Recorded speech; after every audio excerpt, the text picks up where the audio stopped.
MLB에서 KBO로 돌아온 3명의 야구 선수들이 있다. 김광현, 양현종, 푸이그.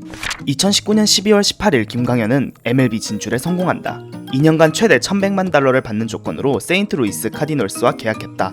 그리고 2022 시즌 현재 친정팀인 SSG 랜더스로 복귀하여 뛰고 있다. 김광현의 신장은 188cm, 포심, 패스트볼과 고속 슬라이더를 주무기로 던지는 좌완 강속구 투수이다. 컨디션의 영향을 많이 받으며 얼굴만 보고도 심리 상태가 보인다고 한다. 중학교 입학할 때는 150cm 초반이었으나 중학교 재학 중에 33cm나 성장했다고 한다. 초코 우유를 매우 좋아한다고 하며 같은 팀인 최정과 함께 유명한 게임 덕후로 꼽힌다. 롤 프로게이머인 T1 페이커 선수의 팬으로 유명하다. 페이커가 SK 와이번스의 시구를 맡은 적이 있는데 직접 시구도 가르쳐주고 T1 숙소에서 함께 게임을 했다고 한다. 2021년 2월 13일 양현종은 $185만 스플릿 계약을 체결했다. 4월 27일 콜업되어 사람들의 기대를 모았지만 활약하지 못하고 2021년 12월 24일 기아로 복귀했다. 양현종은 포심구사 비율이 높은 투수로 유명하다. 마운드를 안정감 있게 운영하는 자완 투수로 매 시즌 뛰어난 이닝 소화 능력을 보였다. 팬 서비스가 아주 좋다고 한다. 사인 요청을 굉장히 많이 받아주는 편이고 안 해주더라도 모자를 벗고 목례하는 예의를 자주 보인다. 야구를 시작한 이유가 초등학생 시절 급식을 빨리 먹기 위해서였다고 한다. 한때 소녀시대의 열성 팬이었다고 한다. 특히 태연을 많이 좋아했는데 한국 시리즈 우승 후에 출연했던 출발 드림팀에서 좋아하는 연예인이 누구냐라는 질문에 태연이라고 답하며 언제 한번 밥이나 먹자고 말했다.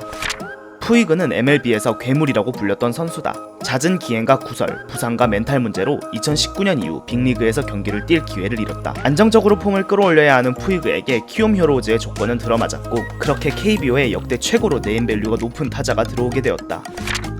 푸이그의 다혈질로 보이는 성격과 멘탈은 양날의 검이라고 평가받는다. 굉장히 열심히 열정적으로 경기에 임한다. 이른바 허슬 플레이를 주루나 수비에서 자주 보여준다. 높은 타격과 맹활약을 하는 경기가 있는 반면 때론 너무 지나쳐 통하지 않을 때도 있다. 도박성 플레이를 자주 펼친다고 말할 수 있다.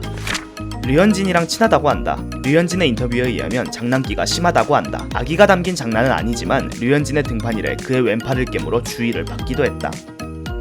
레알 마드리드 FC의 광팬이라고 한다. 매년 레알 마드리드의 유니폼에 자신의 이름을 새긴다고 한다. 푸이그는 파울을 치면 방망이를 핥는다고 한다. 푸이그는 그 이유에 대해 방망이에게 내가 사랑하고 있다는 것을 알려주기 위함이라고 대답했다. 2000년대 후반 김광현과 양현종, 류현진은 20대 초반 나이에 KBO를 씹어먹으며 좌완 트로이카로 묶이게 된다. 특히 김광현과 류현진은 다승, 방어율, 탈삼진 등 투수 주요 부문과 MVP 경쟁을 하며 80년대 선동열대 최동원의 뒤를 잇는 라이벌로 팬들의 관심을 모았지만 김광현이 2011년을 기점으로 성적이 하락하고 류현진이 2013년 메이저리그에 진출해 좋은 활약을 보이면서 이 라이벌 구도는 팬들에게 잊혀지게 된다.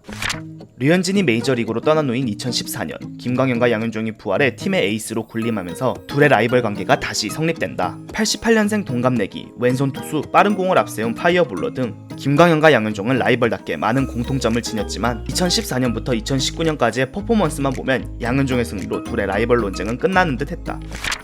2020년 김광현이 2년 총액 1,100만 불의 계약을 맺고 세인트루이스 카디널스에 입단하면서 둘의 희비가 엇갈리기 시작. 김광현은 코로나19로 단축 시즌을 치른 2020 시즌 3승 1.62, 2021 시즌 7승 3.46을 기록하며 세인트루이스 선발진의 한 축을 담당했지만 2021년 텍사스 레인저스와 계약을 맺은 양현종은 메이저리그뿐 아니라 마이너리그에서도 0승을 기록해 둘의 급이 극명하게 나뉘기 시작했다.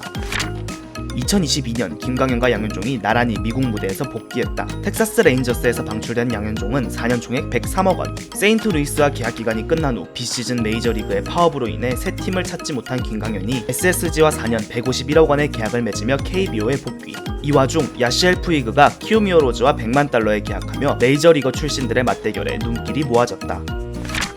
푸이그는 잦은 지각, 팀 내 불화 등 트러블 메이커로 찍히며 2019년 이후 메이저리그에서 방출, 멕시코 리그를 전전하다 올해 KBO 무대에 진출했다. 메이저리그에서의 화려한 플레이와 다혈질인 성격이 오버랩되며 기대와 걱정이 동시에 다가왔지만 현재 푸이그는 차분하고 팀 친화적인 모습과 2할 9리, 3홈런, OPS 0.672의 저조한 성적을 기록하며 기존 프로야구 팬들이 상상하던 모습을 정반대로 보여주고 있다. 메이저리그에서의 화려한 경력을 자랑하는 푸이그, 견실한 선발 투수였던 김광현, 그리고 양현종. 시즌 전 메이저리그 출신들이 대거 한국 무대에 오르며 이들의 맞대결이 주목을 받았다. 이들은 모두 메이저리그에서 뛰었다는 공통점이 있지만 활동 시기가 달라 미국에서의 맞대결은 이뤄지지 않았다. 지난 4월 21일 인천문학구장, 5월 9일 고척 스카이돔에서 열린 SSG와 키움의 경기에서 김광현과 푸이그가 두 차례 맞대결을 펼쳤다. 푸이그는 김광현에게 통산 6타수 무안타 3삼진을 기록해 완패했다. 메이저리그 올스타가 한국 에이스의 공에 전혀 타이밍을 맞추지 못한 모습을 보인 것이다. 푸이그는 인천에서 열린 김광현과의 첫 번째 맞대결에서 삼진을 당한 후 김광현의 공을 인정한다는 듯 마운드를 향해 손을 들어 보이기도 했다. 김광현은 복귀 후 KBO에서 6경기 5승, 4할 7푼의 방어율을 기록하며 데뷔 후 최고의 모습을 보여주고 있다. 아직 양현종이 키움전에 등판한 적이 없어 푸이그와의 맞대결은 성사된 적이 없다. 그러나 양현종 역시 현재까지 1.86의 방어율을 기록하는 등 최고의 모습을 보이고 있어 한국 투수들의 공에 타이밍을 찾지 못하고 있는 푸이그는 고전할 확률이 높아 보인다. 양현종과 푸이그의 맞대결은 누구의 승리로 장식될까? 이 궁금증이 풀리려면 푸이그가 키움으로부터 방출되지 않도록 앞으로 좋은 모습을 보여야 할 것이다. 6분 KBO 끝.